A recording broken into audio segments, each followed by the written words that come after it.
resonance. So resonance, from where it comes from two words. Re, that means again, and sonus, that means to make noise. We have here the meaning of resonance, which is to make a noise again. So from where comes this concept of making a noise again? To understand from where it came from, remember that in the universe there was only one thing that decides to divide by two, giving origin to two different things. So this one will be called negative, and this one here will be called positive. And what is going to happen with these ones? They will divide again. So they will divide, creating other two. From one to be two, and then from two comes four, and then divide again, creating 8, and this goes on and on and on. Now, once the first one is divided and we have these two from the center, so when these two were together inside of this one as one, they were in tension. But becoming an action, this intention will be called intention. What is the intention? Is the action of being in tension. Remember that because they were both together in tension, when they separate, they are still the same. They are connected by a line of tension. According to at what distance these two particles are gonna be, they will have one kind of tension or another kind of tension. Let's think like the chord, the string of a guitar. As lower is the vibration, the string will be like this. As higher is the vibration of the string, the chord will vibrate like this. This is why something that we already spoke once is the law of vibration, because this here describes vibration. What is vibration? It's a very fast movement, the action of a very fast movement. All this is what we call vibration. All this is vibration, a fast movement. And this here, one going up, another one, or the other one going down, down, down, are frequencies. What is a frequency? A frequency is the frequency of something, how long it takes to repeat, how long it takes for this point here to repeat here, or this one to repeat again, how long it takes to repeat. That's what we call a frequency. That's what we call frequency. We can see it in this way. A high frequency is when this is repeating very fast in just 1 second. Is very fast. And low frequency is when the waves start, the spots repeats in a long time, like every 5 minutes, for example, compared to this one. So that's low frequency, high frequency. So what is the vibration? Vibration is the movement. It can be a high vibration, low vibration, it doesn't matter. It's movement. So that's vibration anyway. Taking this in count, let's go now to the strings of a guitar or of a piano. Imagine like this. In this part here, we create the tension because we put tension on the strings. And this spot here is where you touch the chord, the string, to make the vibration. We have that in the negative, we create the tension, and in the positive, we create the vibration. In the piano, we will have exactly the same. We have here the created the tension here, and we play the key, and that would be the generator of vibration. When in between the tension here and the vibration here, the strings will start to vibrate from low to high. Like, for example, na, na, na, na, na, na, na. We have the notes from low to high vibration. So it was generated a note. What is a note? It's a sonus, a noise, generated by tension and vibration. What is the principle of the re sonus? The principle of the re sonus is this, that we have do, re, mi, fa, sol, la, si, do. That do is the same one. Is the same in another octave. So it means that it is sounding again. Okay? It sounds again. Re sonus. Re sound. So the principle of resonance would be that the vibrations will be repeated once and again after certain frequencies, after certain times. They will be repeated again in a lower octave or a higher octave. This means that the letter C, do, the letter C will be all the time looking for the other letter C in order to close the system. When I say this example of the sounds, like I say na, na, na, na,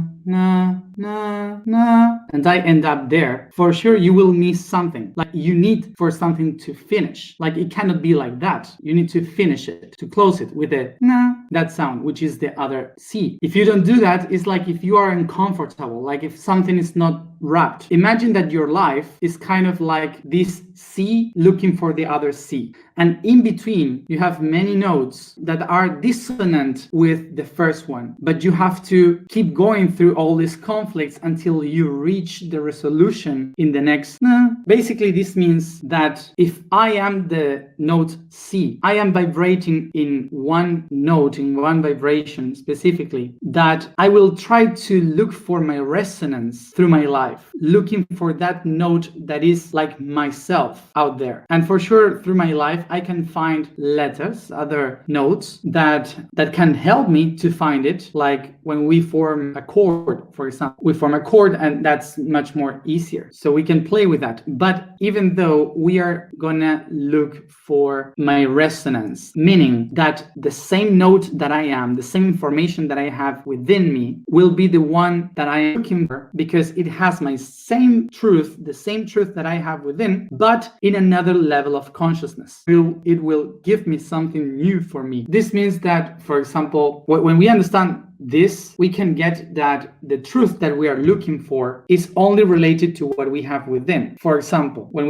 if we are the note C, I'm gonna be looking for another note C in order to be resonant. And maybe if I only find the note A and I'm dissonant to the note A, it doesn't mean that note A isn't true. It means that simply vibrates in a different way. So when we usually used to say, I resound with this, or I don't resound with this, that you don't resound with something doesn't mean that that something is not true. It means that you resound with this. It means that your truth is in the C, in another note. So maybe you will need help from other notes to make the note C and E to sound beautiful for a song. But it doesn't mean that the other one is not. Taking it into our reality, it's possible to resound with the complete truth because everything has a part of the truth. Everything is resounding. So as you see, it's all vibration. It's impossible to have one that is the real one. Reality is relative. What it means relative? Relative means a link that is repeated again. A link repeated again. Relative. And that means that relativity is the aspect of the things that are related to one another. Like the family, relatives, relation. It's about what am I related to. So this explains that everything that we live actually is related to what we resound. It's not something bad that happens to us because why it happens to me if I am a good person. No, I am resounding with that reality, so that's why it's happening to me. And maybe sometimes we have some conflicts, and so the conflicts are dissonance. When, for example, we have 2 or 4 notes that doesn't really sound properly for a song, they are not perfect, so I need to look for another one that makes it perfect, that solves the problem, the resolution of the chord of the song. So I have to look for it, and otherwise I'm gonna be dissonant and distorted. But the reason why I got myself into that problem, into that dissonance, is because I was vibrating and resounding in that situation. So the reality we live is according to what we resound. So this is why what we have to do is to resound better. So in order to resound properly, what do we have to do? The same thing as always, coherence. What is that? To tie the chords, the strings properly with the wisdom of the spirit that is chording the strings of reality, to sound properly with the body, which is the sound, the manifested sound, and to connect the chords, the strings of the soul. This would be tuning the resonance, to tune the instrument. We can understand here that here we have the instrument. This is our instrument, body, soul, and spirit, and tuning the strings. How can we tune all this? With unconditionality. What it was unconditionality? In means negation, denying. Con means together, a group of things. Dikyo means to say. Tio, action. And ality means equality.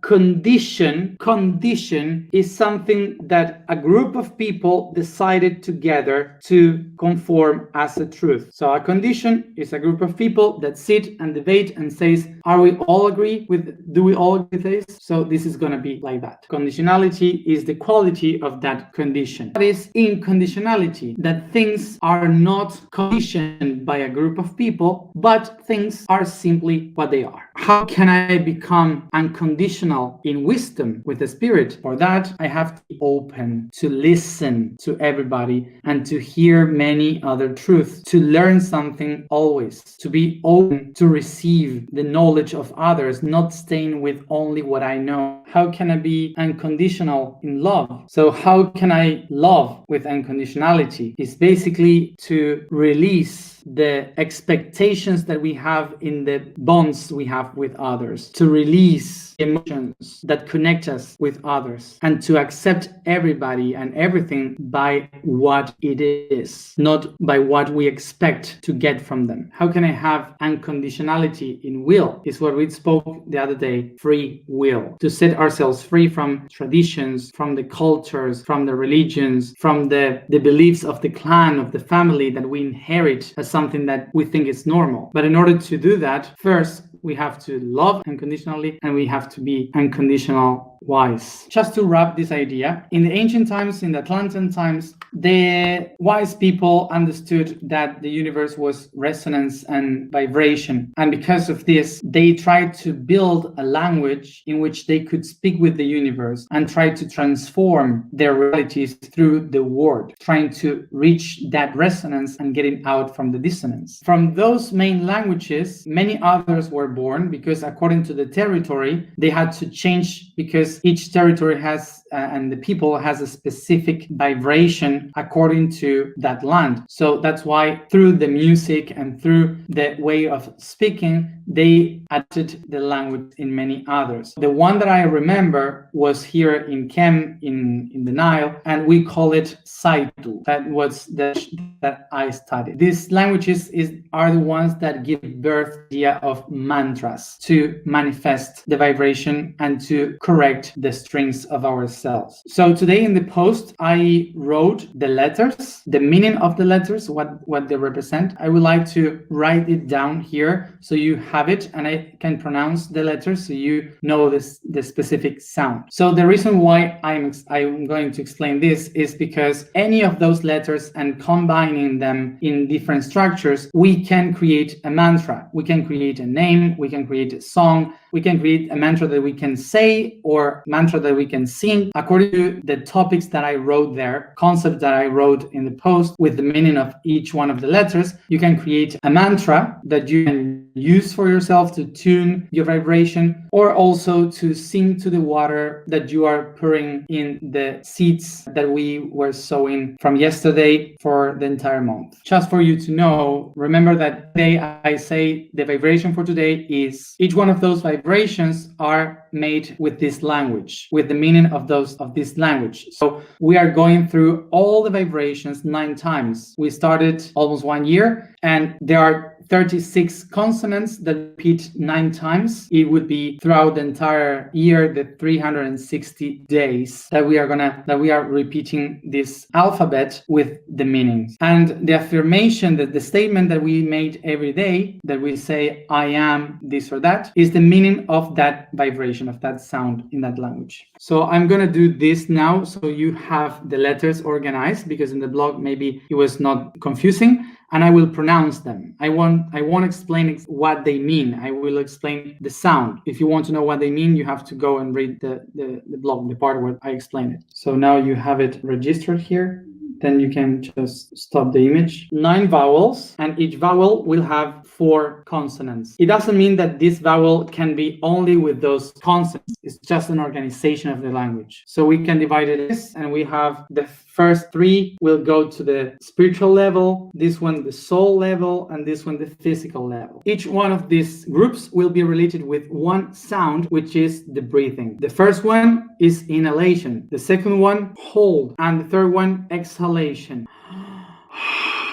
The names in Atlantean times to these 3 groups were called Ham, Het, Hum.